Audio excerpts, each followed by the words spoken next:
It's time for the Daily Stand Up Podcast presented by Agile Dad with your host, Lee Henson. Without any further ado, let's get started. This is another interesting article that someone sent to me. It says Agile Coaching, and they're going through Agile Coaching myths. And they say it takes a long time to see results from Agile Coaching, is the myth they're trying to debunk.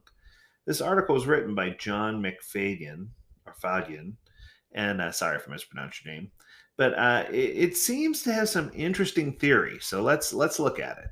So this is an interesting topic because in some cases it just does take a long time to see results from agile coaching.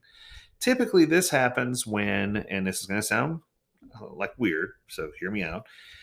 This usually happens when a team is doing pretty well and they're looking for the agile coach to help them fine tune some rough edges. If you have a team that's overall, working pretty well and they're doing things and they're working well together, sometimes they just require some fine tuning. They require some updating. They require some just pivoting. And if that's the case, then yeah, it's going to be a long haul for you to see all the results that you might expect to see. If you have a team or an organization that's really struggling, you can probably almost see those results immediately the second the coach hits the ground, right? So let's see where he takes it. He says, let's see. He says it could take a long time to see results from agile coaching, especially at an enterprise level working with a multinational organization. Okay, yes, I agree. I've talked about the importance of patience and an agile coach, particularly the need for you to begin to work with leadership teams and scaling across the entire organization, because sometimes these things simply take longer to achieve. They just do. I agree. But he also goes on to say, but not always and not with everything, which I also agree with. Some of the experiments I've been part of and run for many years, we have a hypothesis about something and how we imagine it'll turn out. We run experiments and at ever increasing scale to prove or disprove the hypothesis and move forward, move on. Here he says it could take years for an experiment to prove itself consistently true across an organization. I've worked with some of the biggest companies in the world and I've never had it take years. Now, I've had it take months, but I've never had it take years. I think that if you position your hypothesis in such a way that it's proving or disproving something uh, in a way that it's simple, keeping it simple and simplistic, improving or disproving that something is true, I don't know that you need years of results to ratify a hypothesis. Just throwing it out there, right? Even in large organizations, this is possible. So he goes on to say, not only he says, some of the most impactful coaching sessions I've run have been incredibly short. I agree with that too. The coaching set not only was coaching session short, but implementation of the action by the coachee was immediate, with rapid feedback loops and iterations leading to significant improvement. This is what I was referring to before. If you have a team that has obvious struggles, obvious things going on, yeah, this is going to be super fast and you're going to see impact super quickly. You know, Lots of agile coaching is about intervention at an organizational level. It's about change. It's about getting hearts and minds working in alignment to achieve specific goals. It's about finding our North Star. There's all these things here. It's about being consistent, having frequent communication, helping individuals and teams make significant improvement daily, and rapidly learn ways to remove or resolve impediments to their progress. You'll see those kind of results very, very quickly.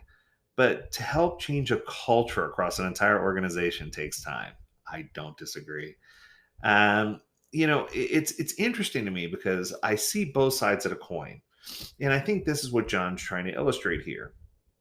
That at a team level, it could be something as simple as identifying a skill that changes the way we do things, or a new technique that creates better flow throughout the team environment. There's so many little things that you can do to make a difference that sometimes those are even if large in size, you can still see some immediate results in a feedback loop quickly. At the organizational level, though, it might be the removal or creation of a policy that shifts everything for everyone across an entire organization. That's going to take a little while.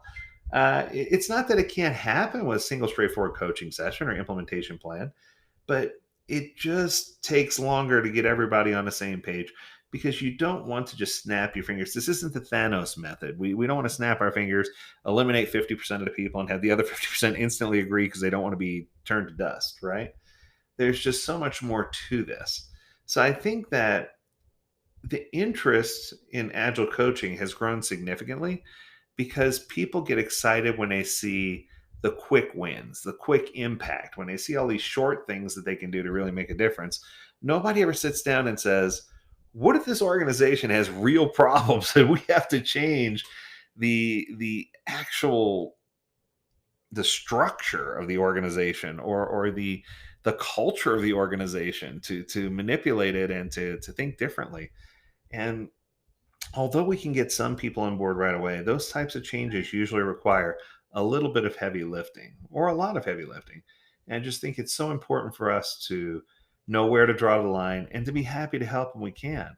There are lots of coaching certifications and things out there, but what I'll tell you is it's always best to start with the fundamentals. It's always best to start with some type of agile fundamentals or foundations, move on to a certification based on your role, whether that's certified Scrum developer, Scrum master, or product owner, and then move on to some of the advanced certifications and advanced coaching.